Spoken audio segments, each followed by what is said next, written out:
நேர்களே, இப்போ நாம் பார்க்க போகிறது மிக முக்கியமான ஒரு செய்தி.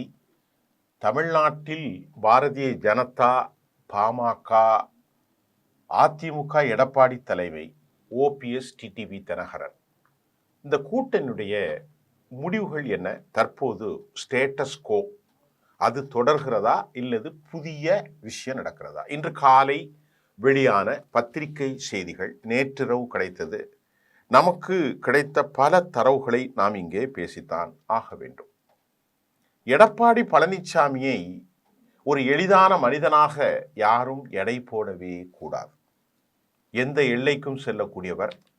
அவருடைய கடந்த கால வரலாற்றில் ஏறி வந்த ஏணியையே உதைச்சு போனவர். எடப்பாடியை பற்றி நானோ நீங்களோ சொல்ல வேண்டியது இல்லை. மறுபடியும் சொல்கிறேன், அமித்ஷா இந்தியா லெவலில் ஒரு பெரிய சூத்திரதாரியாக இருக்கலாம். ஆனால் அவருடைய சூத்திரவாதம், சூத்திரதாரி இங்கே நடக்காது அப்படிங்கிறத எடப்பாடி ஒவ்வொரு முறையும் நிரூபிச்சுட்டு இருக்கார். நான் ஏற்கனவே ஒரு 4 நாட்களுக்கு முன்பு 170 தொகுதிகள் அப்படின்னு பேசியிருந்தேன். அதை பேசிய மறுநாள் அதே 170ன்னு எல்லா பத்திரிகைகளும் ஒரு 30 மணி நேரத்திற்கு பிறகு செய்தியை வெளியிட்டது. ஆனால் அது யூக தகவல் என்றும் நான் சொல்லியிருந்தேன். ஆனால் உண்மையில் அதிமுக 170 இடங்களை மட்டும் கொடுப்பதற்கும் எஞ்சிய 64 இடங்களை மற்ற கட்சிகளுக்கு கொடுப்பதற்கும் அவர்கள் முயல்கிறார்கள். அவற்றிலும் பொறுக்கி எடுப்பார்கள் என்பது எப்படின்னு சொன்னால், ரொம்ப தங்களுக்கு ஸ்பெஷலைஸான வாய்ப்புள்ள தொகுதிகளை மட்டும் கோவை மேற்கு, அதை போன்று சென்னை மற்றும் உண்டான சேலம் மாவட்டம், எல்லாவற்றிலும் அவர்கள் மிக மிக மிக மிக மிக கவனமாக காய் நகர்த்தி முன்னேற வாய்ப்பு உண்டு. இங்க எடப்பாடி பழனிசாமி ஒரு பெரிய வில்லன். யாருக்கு? பிஜேபிக்கு. என்னன்னு கேட்டா, எடப்பாடி பழனிசாமியை பொறுத்தவரை தாம் அரசு வெற்றி பெற்றாலும் பாஜகவின் அழுத்தம் இருக்கக்கூடாது என்று அவர் நம்புகிறார். அவருடைய பிளஸ் பாயிண்ட் இப்ப என்னன்னா, 97 லட்சம் வாக்காளர்கள் நீக்கப்பட்டது நமக்கு திமுகவின் வாக்கும், திமுகவினுடைய ப்ரோ ஆதரவாளர்களாக இருக்கும் தலித் வாக்குகளும் இஸ்லாம் வாக்குகளும் நீக்கப்பட்டது தமக்கு ஒரு வெற்றி சூழ்நிலையை குறைந்த வாக்கு வித்தியாசத்தில் ஏற்படுத்தும் அப்படின்னு நடத்துறார். எல்லாரும் நம்புறாங்க. அதை பற்றியான ஒரு கவலை திமுக மட்டத்திலும் அதிகமாக இருக்கிறது. இப்ப எடப்பாடி பழனிசாமி 170 இடங்களில் அவர் போட்டியிட வேண்டும். அதுல நான் சொன்ன மாதிரி சென்னை, கோவை, மதுரை, தூத்துக்குடி, அதே போன்று எங்கெல்லாம் அதிமுக வலுவாக இருக்கிறதோ சேலம் மாவட்டம், எல்லா இடங்களிலும் அவர் கால் பதிக்கணும் அப்படின்ட்டு அவர் உறுதியா இருக்கார். இப்ப இந்த 23 தொகுதிகள் 2 23, ஒன்று பாமக, இன்னொன்று பாஜக. அதே போல டிடிவி தினகரனுக்கு 6, அதே போன்று ஓபிஎஸ்க்கு 3. இப்போ இதுதான் வெளியானது பத்திரிகையில. இதுல என்ன உண்மை இருக்கு?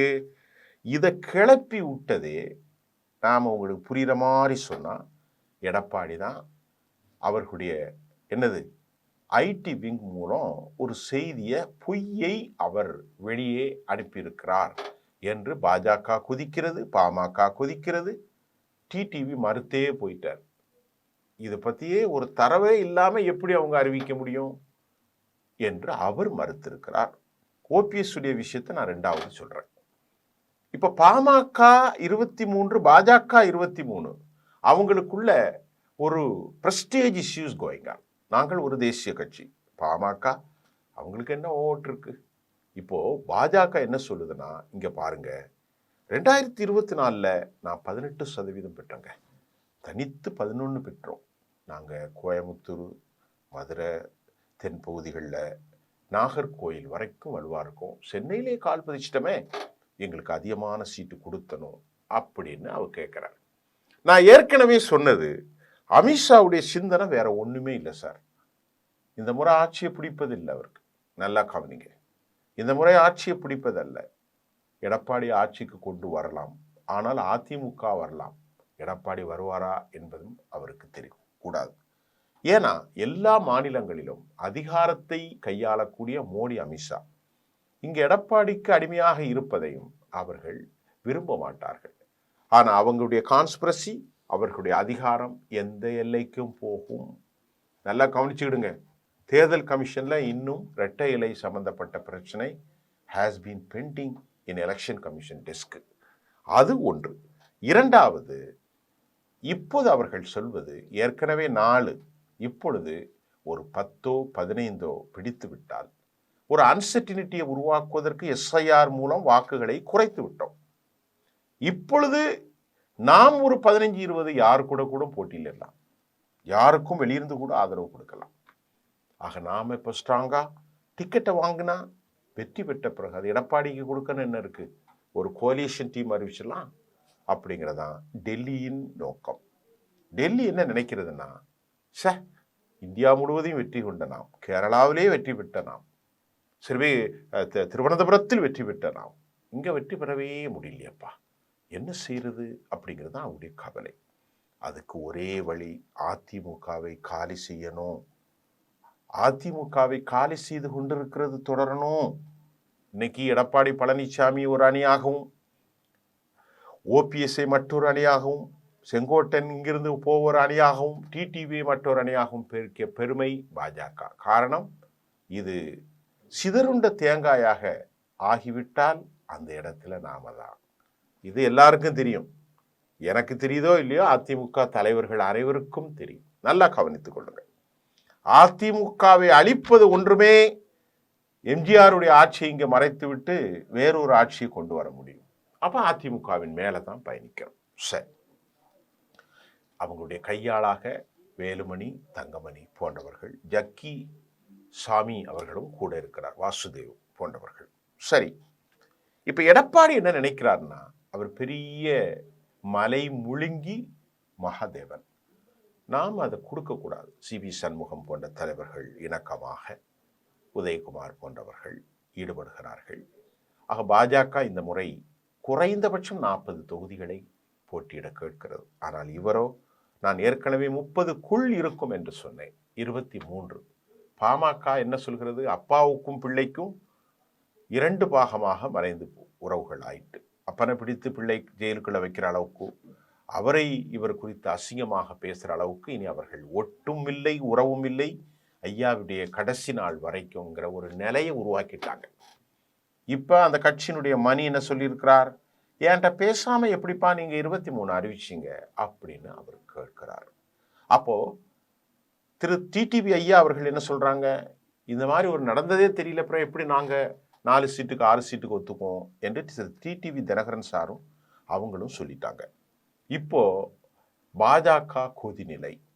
இதற்கு இடையில மிக முக்கியமான தகவல், ஓ பன்னீர்செல்வம் நேற்றைக்கு 3 சீட்டை சொன்ன உடனே கொதி நிலை அடைஞ்சி ரொம்ப அதிருப்தி அடைஞ்சி பாஜக மீது இவ்வளவு கேவலமா நடந்துக்கிட்டாங்களே அப்படின்னு அவர் என்ன பண்றாரு, அவசரமா மூத்த தலைவர்களை கூட்டுறாரு, பண்ருட்டி ராமச்சந்திரன் எல்லாரும்.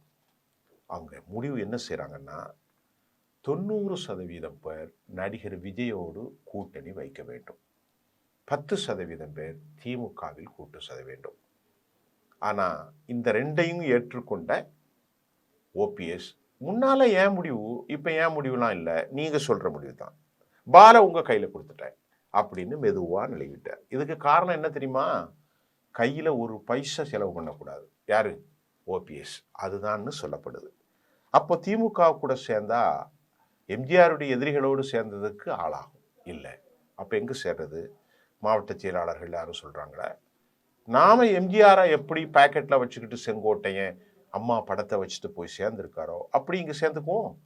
நமக்கு ஒரு வலிவு இருக்கும், ராமநாதபுரம், பெரியகுளம், அதை மாதிரி கம்பம், தேனி, மதுரை எல்லா இடங்களிலும் முக்குளத்தூர் வாக்கள்ல நாம ஒரு தலைமையா இருப்போம் அப்படின்னு சொல்லப்படுது. இப்ப நிச்சயமாக குறித்து கொள்ளுங்கள், எடப்பாடியோடு அதிமுகவில் பிரிந்தவர்கள், குறிப்பாக டிடிவி தினகரனோ ஓபிஎஸ்ஐயோ அவர் சேர்க்க போவதில்லை. அப்படி சேர்த்தாலும் உன் கூட வச்சு நீ கொடுத்துக்கோ அப்படின்னு சொல்றார். அவ்வளவு எளிதாக அமித்ஷா வகராக்கள் மனநிலை பாதிக்கப்பட்ட நிதிஷை அவர்கள் உருவாக்கியதை போன்று இங்கே உருவாக்குவது இல்லை, அதுக்கு சாத்தியமும் இல்லை. இப்போ அந்த 23 குறைய போகிறது. அவர் வலுவாக ஒற்றுமை இல்லாமல் பாஜகவோடு சேரும் வரை அதிமுகவுக்கு வாழ்வியல் இல்லை. இப்போ நடிகர் விஜயோடு கட்சியில் சேரப்போகிறார் என்ற செய்தியும் வந்திருக்கிறது. யார? ஓபிஎஸ். அவர் கூட்டணியில் தான் இருக்க போகிறாரா அல்லது கட்சியில் சேரப்போகிறாரா தெரியவில்லை. ஒரு கால் செங்கோட்டையனும் கூட இறுதி நாட்களில் நமக்கு 75 வயசாயிட்டு, புரட்சி தலைவரோ அம்மாவோ இல்லை, இனி இவர்களோடு சேருவோம், தம்பி இளைஞரா இருக்காரு அப்படின்னு போய் சேர்றதுக்கு அதிக வாய்ப்புகள் இருப்பதையும் மறுக்க முடியாது. இன்னும் பல முன்னணி தலைவர்கள், செங்கோட்டையன் போன்றவர்கள், இன்னும் ஓபிஎஸ் அல்லாமல் பல முன்னணி தலைவர்கள், திருச்சி வேலுசாமி போன்ற தலைவர்களும் கூட இன்றைக்கு விஜயோடு சேரப்போகிறார்கள். இவர்களை எப்படி கையாள போகிறார்? தமிழ்நாட்டில் இவர்கள் முட்டி மோதி ஒரு கதையை முடிக்கும் வரை வலுவிழந்த நிலையில் பாரதிய ஜனதா கூட்டணி செல்கிறது. மறுபடியும் பதிவு செய்கிறேன், பாஜகவுக்கு முதலமைச்சரில் எடப்பாடியை அமர வைப்பதற்கு அவர்களுக்கு கொஞ்சம் கூட விருப்பம் கிடையாது. அப்படி அமர வைத்தால் அது தனது சீட்டின் மூலம்தான் நடக்க வேண்டும்.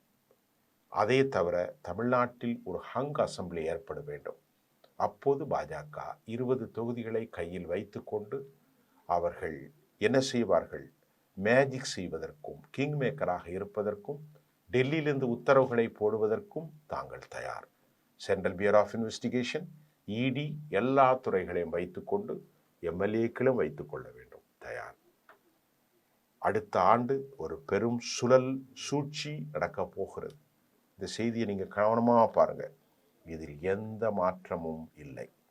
எஸ்ஐஆர் ஏற்படுத்த போகிற தாக்கம் நாம் அறிய முடியாது. 23 விழுக்காடு பெறுவாரா தெரியாது. ஆனாலும் பரவலாக அவருக்கு வாய்ப்புகள் உண்டு. ஆனால் பூத் களத்தில் வலுவிழந்த நிலையிலே யார் இருக்கிறார்? விஜய் இருக்கிறார். ஆனால் பன்னீர்செல்வம் பூத் கமிட்டியிலே சேர்த்தால் நல்லா இருக்கும் அப்படின்னு சொல்றாங்க.